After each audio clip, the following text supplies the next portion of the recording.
दोस्तों, मैं अभय Yadav NC academy की ऑनलाइन क्लास में आपका फिर से स्वागत करता हूं।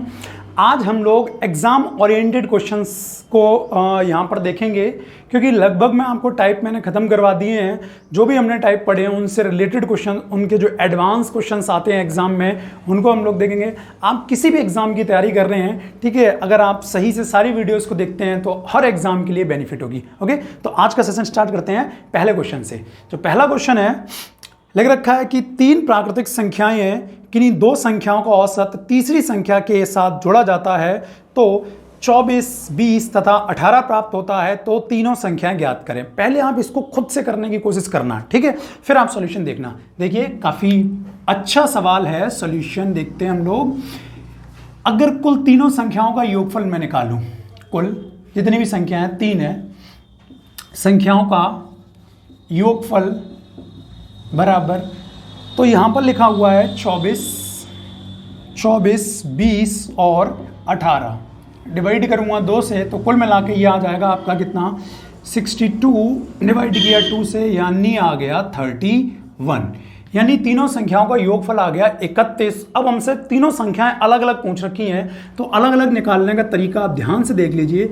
जो पहली संख्या है कैसे निकालेंगे, आप यहां पर देखिए, पहला था कितना 24, इसमें मल्टीप्लाइड करेंगे तो टोटल संख्या है 3 में से 1 घटाओ, बचा कितना 2, और माइनस कर देंगे तीनों संख्याओं के योगफल को। तो 24 दूनी कितना हो गया 48, 48, और इस 48 में से 31 को माइनस करना है, तो 8 में से 1 गया 7 और 4 में से 3 गया 1। इसका मतलब एक संख्या हमारी आ गई कितनी, 17।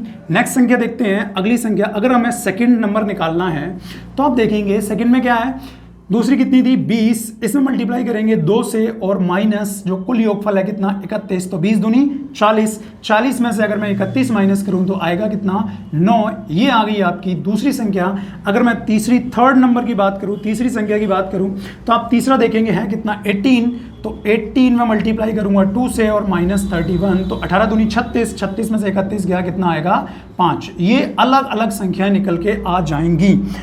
आप इसको कॉन्सेप्ट से भी कर सकते हो, एक्स वाई मान के या ABCD मान के, बट वो लेंदी चला जाएगा, इसलिए आपको यही कॉन्सेप्ट अपनाना है। अब इसी प्रकार का, अभी मैंने संख्या 3 दी थी, अब देखते हैं 4 संख्याओं का। ओके, बढ़ते हैं अपने अगले प्रश्न की ओर। अगला क्वेश्चन है, 4 प्राकृतिक संख्याएं हैं, कोई भी 3 संख्याओं का औसत अगर चौथी संख्या के साथ जोड़ा जाए तो 29, 23, 21 व 17 प्राप्त होता है, तो चारों संख्याएं अलग अलग ज्ञात करें।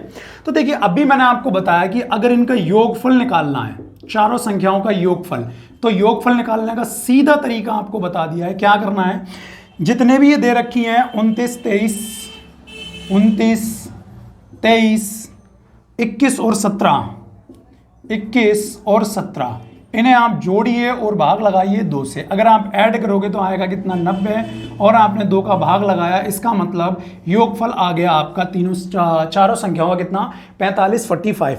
अब चारों संख्याएं हमें अलग अलग बतानी है, तो देखिए तरीका क्या है। पहली संख्या अगर मुझे निकालनी है तो कैसे करूंगा, पहला यहां पर देखिए कितना था 29, ठीक है। अब मल्टीप्लाई हमें ध्यान से देखना है कि हमें कितने का मल्टीप्लाई करना है। तो संख्याएं 4 में से 1 घटाओगे, बचेगा कितना 3, और माइनस यहां पर देखिए जो कुल योगफल है वो है 45। अब ये जो 3 बचा है, 3 में से 1 घटाओगे, यानी भाग लगाना है आपको कितने का 2 का, और आप आंसर ले लोगे यहां पर 29 तियां कितना हो जाएगा 3 निम्मा 27, और 3 दूनी 6, 6 और 2 8, यानी 87 माइनस 45 बटे 2। 7 में से 5 माइनस करेंगे आएगा 2, 8 में से 4 माइनस करेंगे 2, और 2 से भाग लगाएंगे यानी आ जाएगा कितना 11। यानी पहली संख्या, एक संख्या आ गई आपकी 11। उसके बाद अगली संख्या देखते हैं, देख लीजिए सही किया या नहीं किया। 7 में से 5 गया 2, 8 में से 4 गया, यहाँ पर आना चाहिए कितना 4, ठीक है, सॉरी, इसको एक बार चेक कर लेना। और 42 में अगर आप 2 का भाग लगाएंगे तो यहां पर आएगा कितना 21, ठीक है। अगले अगर आपको दूसरी संख्या निकालनी है, सेकंड नंबर निकालना है, तो आप देखेंगे दूसरे में आपको संख्या कितनी दे रखी है 23, तो मल्टीप्लाई करेंगे 3 का माइनस 45 डिवाइड बाय 2, तो 23 तियाँ कितना हो जाएगा 69, 69 और ये -45/2। तो आप देखेंगे 9 में से 5 माइनस कीजिए 4 और 6 में से 4 कीजिए 2 और 2 से भाग लगाएंगे तो ये आएगा कितना 12 आ जाएगा, 12 आ जाएगा। इसी प्रकार से आप निकाल सकते हैं तीसरी और चौथी संख्या। मतलब आपको सिर्फ कॉन्सेप्ट को अपनाना है, रटना नहीं है चीज़ों को, ठीक है। और अब हम लोग बढ़ते हैं अपने आगे की तरफ। अगला क्वेश्चन देखिए। अगला क्वेश्चन में दे रखा है कि n संख्याओं का औसत 58 है। यदि 65% संख्याओं में से प्रत्येक संख्या में 9 जोड़ दिया जाए और शेष संख्याओं में से 11 घटा दिया जाए तो संख्याओं का नया औसत क्या होगा। अगर आपने पहले पार्ट देखे हैं तो उसमें मैंने आपको बहुत अच्छे समझाया है कि अगर प्रत्येक संख्या में जितनी संख्या जोड़ दी जाएगी औसत में भी उतना जुड़ जाता है, प्रत्येक संख्या में से अगर कुछ घटाया जाए तो औसत में भी घट जाता है, और इसी प्रकार मल्टीप्लाई और डिवाइड भी होता है अगर हर संख्या में किया जाएगा तो। लेकिन यहाँ किया गया क्वेश्चन को डिवाइड कर दिया गया है कि 65% संख्याओं में कुछ काम हो रहा है और बाकी जो आपका 35% बचेगा उसमें कुछ काम हो रहा है। तो इस प्रकार के क्वेश्चन को कैसे करेंगे ये आपको देखना है। देखिए जो मैंने आपको समझाया था कॉन्सेप्ट उसी का वर्जन है, उसी का एडवांस क्वेश्चन है। तो आप देख लीजिए, एक क्वेश्चन देखिए। पहले आपसे बोला गया है कि 65%, तो आप ये देखिए कि 65% का मतलब कितना होता है भाई। 65% का मतलब होता है 65/100। तो ये 5 से जाएगा 13 बार और ये 5 से जाएगा कितना 20 बार, 13/20।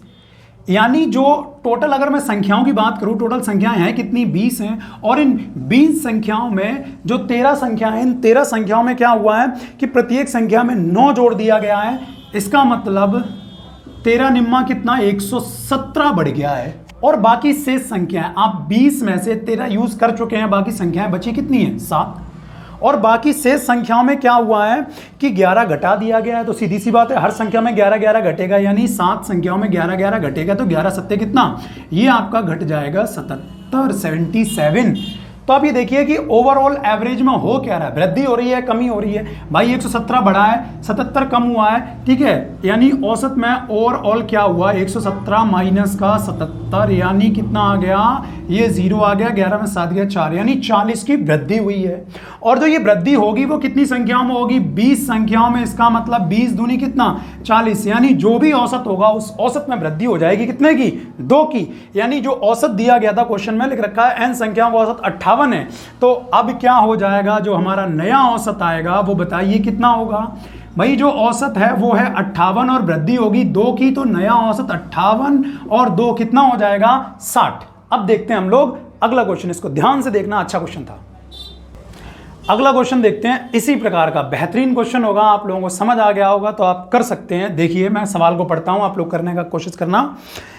लिख रखा है कि n संख्याओं का औसत 42 है। यदि 75% संख्याओं में से प्रत्येक में 4 की वृद्धि की जाती है और शेष संख्याओं में से प्रत्येक में 8 की कमी की जाती है तो इस तरह प्राप्त संख्याओं का औसत कितना होगा। बिल्कुल वैसा ही है, आपको मतलब ही नहीं है n संख्याएं हैं जितनी मर्जी हो, 2, 4, 10, 15, 20 है, हम अपने परसेंटेज के हिसाब से मानेंगे। देखिए परसेंटेज में कितना दिया गया है, परसेंटेज में बोला गया है 75% संख्या, और 75 का मतलब तो हमें पता ही है 75/100। इसका मतलब 25 तियां 75, 25 चौके 100, यानी जो कुल संख्याएं मानेंगे वो हम लोग कितनी 4। और इन 4 संख्याओं में से जो 3 संख्याएं, 3 संख्याओं में क्या हुआ है 4 की वृद्धि हो गई है। इसका मतलब टोटल जो वृद्धि हो गई वो कितने की हुई 12 की। शेष संख्याओं में 4 में से 3 संख्याएं यूज कर ली, बची कितनी 1, और शेष संख्याओं में कमी हो गई कितने की 8 की। तो 8 की कमी हो जाएगी, तो सीधी सी बात है कुल मिला के जो कमी हो गई वो कितने की 8 की। 8 एकम 8 की कमी हो गई, यानी ओवरऑल हुआ क्या औसत में 12 माइनस 8, यानी ओवरऑल ये हुआ कि 4 की वृद्धि हो गई।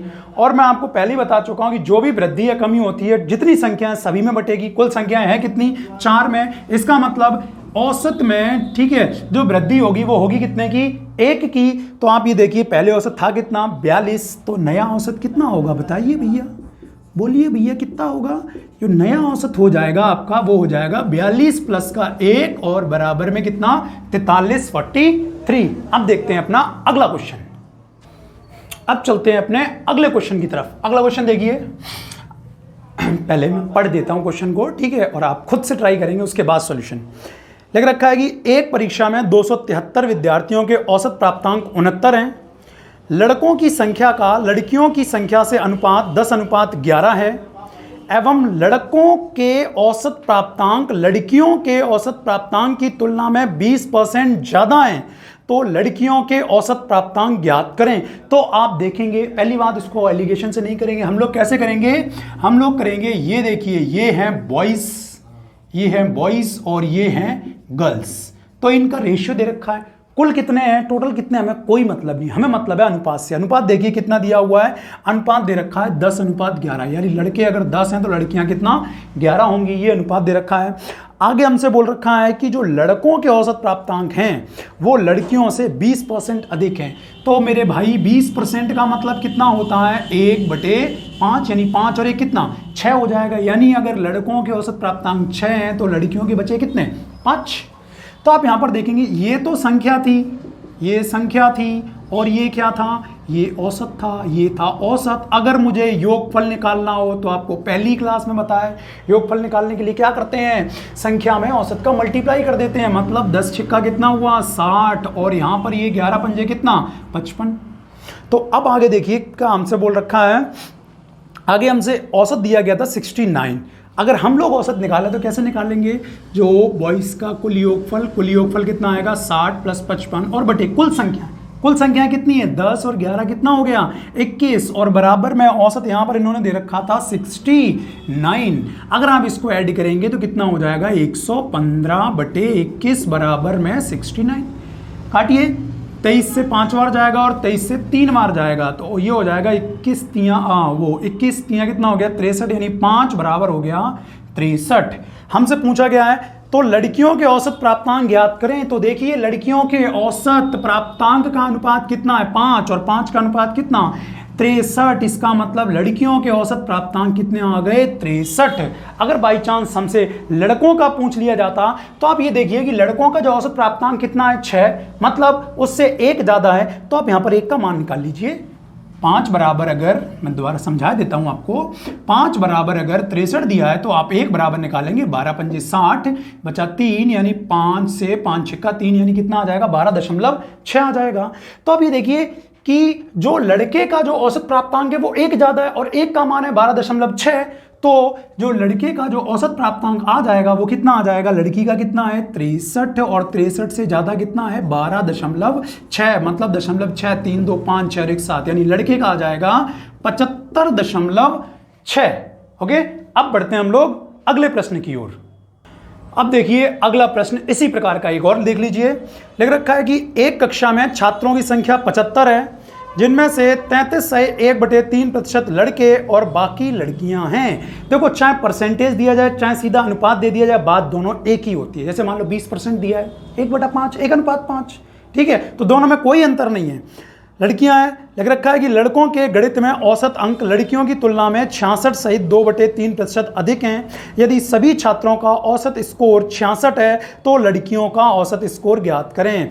तो आप ये देखिए, लड़की एक कक्षा में लड़कों की छात्रों की जो संख्या है, छात्रों की संख्या 75 है। इस लाइन से हमें कोई मतलब नहीं है, क्यों, क्योंकि हम लोग अनुपात से करेंगे। ओके, अनुपात में क्या दे रखा है, 33 सही 1/3% लड़के हैं, तो भाई सीधी सी बात है, अनुपात जैसे अभी हमने निकाला था बॉयज और गर्ल्स का, 33 सही 1/3। जरा मैं यहां पर करके दिखा देता हूं, वैसे आप लोगों को आता होगा, ये हो जाएगा 1/3। अगर टोटल स्टूडेंट 3 है तो 3 में से लड़का कितना, 1 है, तो आप खुद बताइए लड़कियां बची कितनी, 2, यानी ये हो गई संख्या, ये हो जाएगी संख्या लड़के और लड़कियों की। अब बात करी जाएगी औसत की। तो औसत में इन्होंने क्या हमसे बोला है, औसत में हमसे बोला है इन्होंने कि लड़कों के गणित में औसत अंक लड़कियों की तुलना में 66 सही 2/3।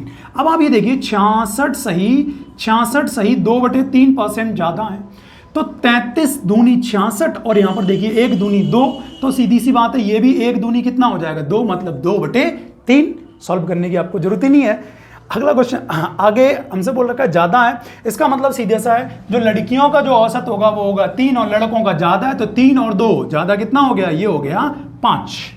अब अगर मैं इनके योगफल की बात करूं तो पहली क्लास से बताते आ रहा हूं, 5 एकम 5 मल्टीप्लाई कर दो और ये 3 दूनी कितना हो गया, 6। तो अगर मैं औसत की बात करूं तो कुल योगफल बटे कुल संख्याएं, तो देखिए आप कुल जो संख्याएं हैं वो कितनी है, कुल संख्याएं आप देखेंगे, कुल संख्या कितनी है, 2 और 1 कितना 3, और जो कुल क्वेश्चन में औसत दिया गया है वो दे रखा है कितना कितना, ये दिया हुआ है 66 66। तो आप यहां पर देखेंगे 5 और 6 कितना 11, 11 बटे 3 बराबर 66, तो 11 छिक्का 66, 6 तियां 18, यानी 1 बराबर आ गया 18। हमसे किसका पूछा है, लड़कियों का औसत स्कोर। तो भाई लड़कियों का जो औसत है वो अनुपात कितना है 3, इसका मतलब 18 तियां कितना हो जाएगा, 18 तियां कितना 54 हो जाएगा। ये किसका है, गर्ल्स का है, लड़कियों का है। अगर लड़कों का पूछा जाता तो क्या करते, लड़कों का औसत तापमान देखो, औसत तापमान बोल रहा हूं, औसत जो अंक है वो कितने हैं 5, तो सीधी सी बात है 18 पंजे कितना हो जाएगा 90 हो जाएगा, तो कोई दिक्कत वाली बात ही नहीं है। अब देखते हैं अगला प्रश्न। अब देखिए अगला क्वेश्चन, अगले क्वेश्चन में लिखा हुआ है यदि 7 लगातार सम संख्याओं का औसत 84 है तो पहली व आखिरी संख्या का अंतर कितना होगा। पहली व आखिरी संख्या का अंतर, ये मैंने जब आपको मैं कॉन्सेप्ट समझा रहा था तब मैंने आपको समझाए थे अच्छे से। पहले मैं आपको फिर से वो कॉन्सेप्ट याद दिला दूं कि 7 संख्याएं हैं, ठीक है, और 7 संख्याओं में जो औसत है वो 84 है, तो सीधी सी बात है 3 इसके आगे होंगी 3 इसके पीछे होंगी, ये हो जाएगा आपका 86 88 और ये कितना 90, और 84 से पहले कौन होगा, 84 से पहले होगा 82, 82 से पहले 80 और 80 से पहले होगा 78। अब हमसे बोला है पहली और आखिरी का अंतर, तो सीधी सी बात है अगर मैं अंतर की बात करूंगा तो 90 माइनस 78 बराबर में कितना आ जाएगा 12, घटा लीजिए 10 में से 8 गया 2 और 8 में 7 गया 1, 12 आएगा। लेकिन हमें देखो करना क्या, ये तो तरीका हमें आता है, ये तो हम लोग सीख ही चुके हैं। आप ये देखिए कि जब संख्याएं 7 हैं तो गैप कितने बीच में, 1 2 3 4 5 6, यानी हमने क्या सीखा, जितनी संख्याएं होती हैं जो गैप होता है वो उससे एक कैसा होता है, कम होता है। और सम संख्याएं हैं, सम या विषम संख्या है तो गैप तो 2 संख्याओं का होगा। तो आप यहां पर ये देखिए कि जो संख्याएं, अब आपको देखना है अगला, जो संख्याएं हैं वो संख्याएं टोटल कितनी है 7, तो सीधी सी बात है इनमें जो गैप आएगा वो कितनी संख्याओं का आएगा 6, और सम और विषम आपको पता ही है हर एक 2 संख्या के बाद आती हैं, इसका मतलब 6 दूनी कितना हो जाएगा 12। तो आपको ये वाला काम करना ही नहीं था, मतलब ये आपको कुछ काम करना ही नहीं था, है ना। आपको सीधा सवाल पढ़ना था संख्याएं कितनी है 7, तो गैप कितने होंगे 6, गैप होता है कम। सम संख्या की बात बोल रखी है तो भाई एक संख्या अगर 2 है दूसरी 4 है, यानी बीच में संख्याएं आएंगी कितनी 2 आ जाएंगी, तो मल्टीप्लाई 2 से, तो 6 दूनी कितना हो जाएगा 12। अगर बाई चांस संख्याएं होती 10 तो गैप कितने होते 9, और 9 दूनी कितना 18 हो जाता। सिंपली कर लेंगे। अब देखते हैं अगला प्रश्न। अब देखते हैं अगला क्वेश्चन, देखिए बेहतरीन क्वेश्चन है। लिख रखा है कि 19 में से 8 व्यक्तियों का वजन क्रम से मापा गया और प्रत्येक व्यक्ति के वजन को मापने के बाद औसत वजन निकाला गया, तो हर बार औसत में 1 किलोग्राम की वृद्धि हुई, तो पहले और अंतिम व्यक्ति के बीच का अंतर ज्ञात करें। तो हम लोग डायरेक्टली भी कर सकते हैं, लेकिन आप ध्यान से देखिए, सवाल को पहले समझने की कोशिश कीजिए। तो अगर मैं यहाँ पर मानूँ 19 व्यक्ति हैं, लेकिन हमें जो भी डाटा चाहिए वो कितने व्यक्तियों के 8 व्यक्तियों का वजन ही मापा गया है, यानी हमें 19 की कोई जरूरत ही नहीं है, हमें जरूरत मात्र कितनी है 8 व्यक्तियों की। तो हमसे, अगर मैं थोड़ा सा आपको एग्जाम्पल के थ्रू समझाऊं, यहाँ पर देखिए, अगर मैं आपको मान लूँ यहाँ पर थोड़ी देर के लिए कि एक व्यक्ति का जो वजन है वो है 5 किलोग्राम, तो जो औसत वजन हो जाएगा, पहले एक व्यक्ति है तो सीधी सी बात है औसत भी कितना आएगा 5। औसत का मतलब क्या होता है, कुल संख्याओं का योगफल बटे कुल संख्या। कुल है व्यक्ति एक ही है, एक का भाग लगाएंगे तो कितना आएगा 5। अब इन्होंने बोल रखा है कि औसत में 1 किलोग्राम की वृद्धि हो जाती है, तो अगर मैं देखूं जो नया औसत होगा वो कितना आएगा, जो नया औसत होगा मेरे भाई वो कितना होगा 6 होगा। औसत कितना होगा 6 होगा। अगर ये औसत जो 6 है, अगर औसत 6 है तो सीधी सी बात है पीछे कितना होगा 5 और आगे कितना होगा 7, क्योंकि औसत का मतलब मैं आपको बता चुका था, औसत का मतलब होता है बीच वाली संख्या। तो आप ये देखिए 7 और 5 कितना हो जाएगा 12, और 12 में 2 का भाग लगाएंगे कितना आएगा 6। आप समझ गए होंगे अच्छे से। मैंने ये अभी जो संख्या मानी है वो मानी थी विषम, आप चाहो तो सम भी मान सकते हो। जैसे मान लो मैं यहाँ पर 6 मानूं तो औसत यहाँ 6 ही आएगा, लेकिन अगला जो औसत 1 की वृद्धि होगी कितना होगा 7। अब मुझे चाहिए कितना, अब मुझे चाहिए 7, तो सीधी सी बात है 7 से पहले कितना होगा 6, और 7 के बाद कितना होगा 8, 8 और 6 कितना 14, और 14 में 2 का भाग लगाएंगे कितना आएगा 7। इसका मतलब ये हो गया कि 1 किलोग्राम की वृद्धि तभी होगी जब स्टूडेंट या तो सम में होंगे, ठीक है, या तो आपका सम चल रहा होगा या आपका विषम चल रहा होगा, ये विषम कंसेक्यूटिव चल रहे होंगे, ठीक है, या तो आपके जो सम है वो लगातार संख्याएं चल रही होंगी, ठीक। अब आप देखिए जो भी हमें पूछा गया है डाटा, वो कितनी संख्याओं में पूछा गया है? 8 संख्याओं में डाटा पूछा गया, वो कितनी संख्याओं में? 8 संख्याओं में। अभी मैंने आपको बताया था अगर 8 संख्याएं तो गैप कितने होंगे? 7। और सम और विषम का जो डाटा होता है वो कितने का अंतर होता है? 2 का। तो 7 दूनी कितना हो जाएगा? 14 हो जाएगा। जो मैंने अभी सवाल कराया था उसी से रिलेटेड था, थोड़ा सा घुमाया गया था, आप करने की कोशिश करना। अगला क्वेश्चन करते हैं। देखिए अगला क्वेश्चन में बोल रखा है कि 4 लगातार सम संख्याओं एवं 4 लगातार विषम संख्याओं का औसत 14.5 है, ठीक है। 4 लगातार सम और 4 लगातार विषम संख्याओं का औसत 14.5 है। यदि दी गई 4 विषम संख्याओं का औसत 14 है तो उन 4 सम संख्याओं का औसत क्या होगा? तो दिमाग ज्यादा मत लगाना। मैंने आपको समांतर श्रेणी के बारे में बताया था, सम संख्या के बारे में, विषम संख्या के बारे में औसत कैसे निकालते हैं? पहली संख्या बटे अंतिम संख्या, ठीक है, पहली संख्या प्लस अंतिम संख्या और बटे कितना? 2। तो इसमें भी कुछ नहीं करना है, पूरा आप लेके एक्स वाई मान के मत बैठ जाना। आपको इसमें क्या करना है? आपको करना है इवन, ठीक है, और प्लस का ऑड और बटे 2, इवन और ऑड, ठीक है। इनका जो औसत है वो है 14.5 और हमसे बोला गया है कि 4 विषम संख्याओं का जो औसत है वो 14। जो विषम संख्याओं का जो औसत है वो कितना है? 14। और ये 14 दूनी 28, ठीक है, और ये 2 पंजे हो गया 10, 14 दूनी 28 और ये कितना हो गया? 29। इसका मतलब अगर मुझे इवन मतलब सम का निकालना है तो कितना आ जाएगा? 29 माइनस 14, 9 में से 4 माइनस किया 5, 2 में से 1 गया 1, यानी सम 4 जो संख्याएं हैं उनका जो औसत आएगा वो कितना आएगा? 15 आएगा। अगर आपने x या y मानने की गलती कर दी तो यही क्वेश्चन काफी लेंथी चला जाएगा, ठीक है। अब करते हैं अगला क्वेश्चन। अब देखिए अगले क्वेश्चन में लिखा गया है 3 क्रमागत सम संख्याओं का जोड़ इन तीनों संख्याओं के औसत से 28 अधिक है। जो योगफल है वो औसत से ज्यादा है। और कितना ज्यादा है? 28। इन तीनों संख्याओं में से सबसे छोटी संख्या ज्ञात करें। तो आप देखिए कैसे करेंगे। मैंने मान लिया जो औसत है, आपको क्या करना है? छोटे से छोटा मानना है। मैंने मान लिया औसत 1 है।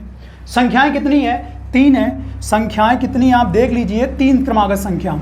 अगर संख्याएं 3 हैं तो अगर मैं आपसे योगफल पूछूं तो सीधी सी बात है, आप बोलोगे 1 गुणा 3 बराबर कितना आ जाएगा? 3 आ जाएगा, ठीक। तो अब आप ये देखिए, और हमारे हिसाब से औसत 1 है और योगफल 3 है, तो आप देखिए योगफल औसत से कितना ज्यादा है? 2। लेकिन क्वेश्चन में कितना ज्यादा दिया गया है? क्वेश्चन में ज्यादा दे रखा है कितना? 28। तो ये 2 1 कम 2 और 2 से जाएगा कितनी बार? 14 बार जाएगा। तो अब हमसे क्या पूछ रखा है? इन तीनों संख्याओं में से सबसे छोटी संख्या बताइए। आप ये बताइए, मैंने 1 क्या माना था? 1 माना था औसत। अगर औसत 14 है और संख्याएं कैसी हैं? सम संख्याएं हैं। औसत 14 है, सम संख्याएं हैं। 14 के आगे आता है 16 और 14 से पहले कितना? 12। ये 3 संख्याएं हो गई, सम भी है, ठीक है, और क्रमागत भी हो गई, यानी जो छोटी संख्या हो जाएगी वो आपका आंसर आ जाएगा कितना? 12। अब देखते हैं अगला प्रश्न। एक अगला इसी प्रकार का सवाल और देखते हैं हम लोग। लिख रखा है कि 4 लगातार विषम संख्याओं का योग इन संख्याओं के औसत से 30 अधिक है, तो पहली संख्या ज्ञात करें। 4 लगातार कैसी हैं? विषम संख्याएं, और योग जो है इनके औसत से 30 अधिक है। तो सीधी सी बात है, अभी मैंने आपको कैसे बताया, आप सिंपली औसत छोटे से छोटा मानो। मैंने माना औसत 1 है, तो सीधी सी बात है योगफल कितना हो जाएगा? संख्याएं हैं कितनी? 4। तो 1 को 4 बार जोड़ोगे कितना आ जाएगा? 4, ठीक, ये आ गया। तो हमारे हिसाब से योगफल औसत से कितना ज्यादा है? 3। लेकिन क्वेश्चन में ज्यादा कितना है? 30। इसका मतलब 3 1 कम 3, 3 1 कम 3, यानी कितना हो गया? 10। 1 का माना था औसत, औसत कितना आ गया? 10। अगर औसत 10 है और संख्याएं विषम हैं तो 10 के आगे कितना आता है? 11। 10 से पहले कितना आता है? 9। 11 के आगे 13। 13 के आगे टोटल संख्या हमसे 4 ही तो बोल रखी हैं, और 9 से पहले कितना? 7। तो आप देख सकते हैं जो संख्या हमारे पास आ गई है 4, 1 2 3 और 1 4। अब जो मर्जी हमसे पूछ लिया जाए, संख्या हमारे सामने है।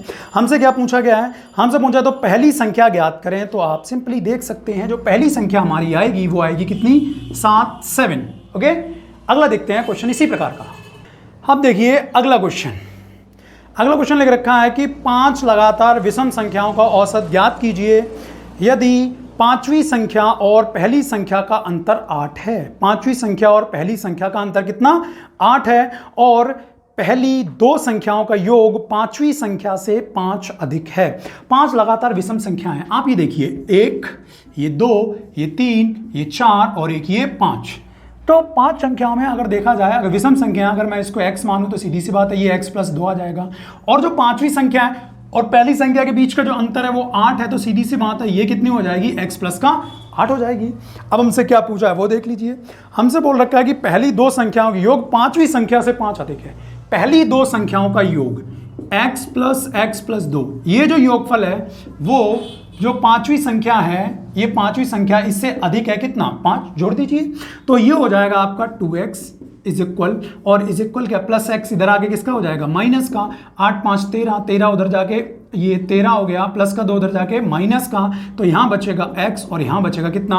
11। इसका मतलब जो पहली संख्या 11 फिर 13, ठीक है। इसी प्रकार संख्या बढ़ती चली जाएंगी। लेकिन पूछा क्या वो देख लीजिए। तो हमसे बोल रखा है 5 लगातार विषम संख्याओं का औसत ज्ञात करना है। भाई सीधी सी बात है, औसत का मतलब क्या होता है? औसत का मतलब क्या होता है? औसत का मतलब पहली संख्या प्लस अंतिम संख्या बटे 2। पहली संख्या कितनी है? 11। अंतिम संख्या कितनी हो जाएगी? 11 और 8 कितना? ये 19 और बटे 2। तो आप देखेंगे 19 में अगर 11 जोड़ दिया जाए, ठीक है, तो ये 20 और 10 कितना हो जाएगा? 30। और इस 30 में 2 का भाग लगाओगे कितना आ जाएगा? 15। और आप ऐसे भी कर सकते थे कि 11 और 2 हो गया 13, 13 और 2 ये कितना हो जाएगा? 15। तो यही तो बीच वाली संख्या है, 2 इधर और 2 इधर। ओके मित्रों, अब हम लोग मिलेंगे अपने नेक्स्ट वीडियो में। तब तक के लिए नमस्कार।